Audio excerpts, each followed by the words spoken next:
तहसील सदर क्षेत्र ठठेरी बाजार में रहने वाले अशोक सोनी ने अपने बेटे आकाश सोनी की शादी सिद्धार्थ नगर की रहने वाली साक्षी वर्मा पिता जयप्रकाश वर्मा नोगढ़ सिद्धार्थ नगर की रहने वाली से 10 जुलाई 2018 को की थी।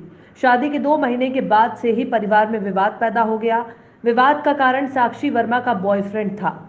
बॉयफ्रेंड साक्षी वर्मा से मिलने आया करता था, जिसका नाम दीपक बिष्ट है। घर वालों के पूछने पर अपना रिश्तेदार बताती थी, लेकिन हकीकत ज्यादा दिन तक पर्दे में नहीं रह पाई और पाप का घड़ा फूट गया, जिसके कारण परिवार में विवाद पैदा हो गया। विवाद पैदा होते देख साक्षी वर्मा ने घर में हाई वोल्टेज ड्रामा करके अपना सामान लेकर के सिद्धार्थ नगर मायके चली गईं। सिद्धार्थ नगर पहुंच करके वहां के निकटतम थाने में अपने ससुर और फैमिली जन के नाम एफआईआर दर्ज करवा दी, जिसमें ससुर को 376 जैसे और धाराओं में जेल जाना पड़ा। जेल से आने के बाद अशोक सोनी ने अपने बेटे आकाश सोनी को अपने जायदाद से 14 फरवरी 2018 को बेदखल कर दिया और घर से बाहर निकाल दिया। इस मामले को साक्षी वर्मा ने कोर्ट लेकर के गई कि हमें अपने घर में रहने दिया जाए, लेकिन कोर्ट ने आदेश दिया साक्षी वर्मा अपने पति के साथ रह सकती हैं, लेकिन साक्षी वर्मा है अपनी हरकतों से बाज नहीं आ रही हैं और राजनीतिक बल और पैसे के बल पर अपने ससुर अशोक सोनी के ऊपर महिला थाना अध्यक्ष द्वारा अशोक सोनी पर जबरन दबाव बना रही हैं, जो कि अशोक सोनी ने पूरे मामले को पुलिस अधीक्षक महोदय और कोतवाल साहब को अवगत करा दिया है। वैसे साक्षी वर्मा प्राथमिक विद्यालय करहना विकासखंड जोगिया जिला सिद्धार्थ नगर में सहायक अध्यापक पद पर कार्यरत हैं। दरअसल मैं बहुत पीड़ित व्यक्ति हूँ। अपने बहू से मैं बहुत पीड़ित हूँ। उसने जो है क्या बोलते हैं, सिद्धार्थ नगर में हमारे बेटे के खिलाफ और हमारे परिवार के खिलाफ बहुत से मुकदमे लाद रखे हैं, जिसमें उसने गिरफ्तारी न होने की वजह से 8 महीने बाद अपने जो 498 का मुकदमा दर्ज कराया था, उसके 8 महीने बाद उसने 376 की धारा लगा करके हमको जेल तक भिजवा दिया। आपकी शादी के प्रति क्या नाम है आपकी बहू का? क्या नाम है? साक्षी वर्मा नाम है, सिद्धार्थ नगर की रहने वाली हैं। साक्षी वर्मा स्कूटी वाले के नाम से बहुत मशहूर है, वहाँ पे फेमस है। हमारी सबसे बड़ा दुर्भाग्य ये था कि उनके बारे में कुछ बिना पता किए हुए हमने शादी मान ली। अभी आपको क्या दिक्कत आ गई जो आपने प्रेस कॉन्फ्रेंस रख ली? ये मतलब कानून से हट करके बहुत से ऐसे काम और पुलिस का दबाव डलवा रही हैं।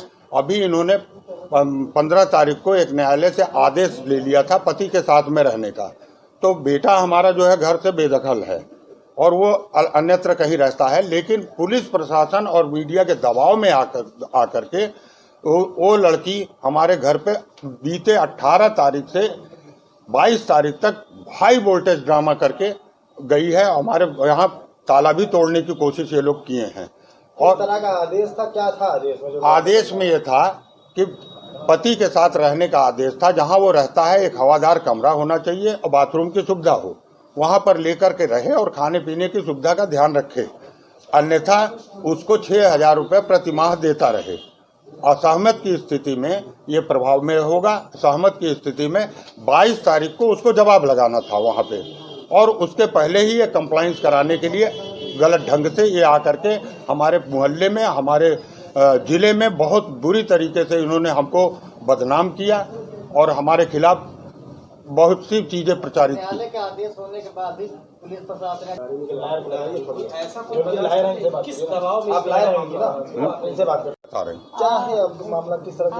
सर, इन्होंने एक डोमेस्टिक वायलेंस का ऑर्डर 15/7/2020 को उन्होंने करवा के ये लेके 15 पहले उन्होंने 18/7/2019 में एक कार्रवाई के लिए, एक अच्छी कार्रवाई के लिए उन्होंने ऑर्डर हुआ था, जिसके उसके बिहाफ पर इन्होंने फिर कोरोना टाइम आ गया, जिसमें इन्होंने पैरवी नहीं कर पाए और काफ़ी लॉन्ग टाइम तक छुट्टी होने की वजह से इन्होंने क्या किया, जब कोरोना टाइम ख़त्म हुआ तो इन्होंने एक एप्लीकेशन दे दिया कि मेरे पास न खाने की व्यवस्था है, न रहने की व्यवस्था है, मेरे परिवार वाले मुझे घर से निकाल दिए, यानी कि उनके भाई और उनके माता उनको घर से निकाल दिए और चूँकि सुविधा नहीं है, एक एप्लीकेशन उन्होंने कोर्ट से कंसील करते हुए ये एप्लीकेशन डालते हुए 15/9/2020 को उन्होंने ऑर्डर करवाया, जिसमें ये माननीय न्यायालय ने ये आदेश किया कि आप अपने पति के साथ जिस घर में रहते हैं आप अपने पति के साथ रहें और पति इनको एक खुलेदार कमरे में एक स्वच्छ बाथरूम की व्यवस्था करे, अन्यथा उनको 6,000 रुपये मुहैया कराए है प्रति माह।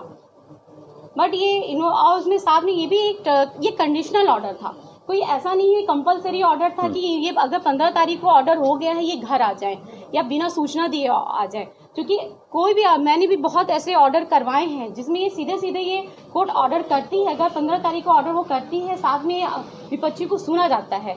इन्होंने 22 तारीख को कोर्ट ने डेट भी दिया था कि ये अपने पक्ष को ये रखें, मतलब आकाश सोनी अपनी बात को रखें, अगर इस तरह से सहमत होते हैं तो, और नहीं भी होते हैं तो भी इनको अपनी 22 तारीख को जवाब रखने के लिए मौका दिया गया था। ये इस चीज का संज्ञान ना तो हमें था, ना ही हमारे क्लाइंट को था, ना ही आकाश सोनी को था, ना ही अशोक सोनी जी को था। लेकिन ये आनन फानन में वहां से ये सिद्धार्थ नगर से चली आई कोतवाली में। उस दिन जिस दिन ये आई थी कोतवाली में, उस दिन मैं लखनऊ में थी। मैं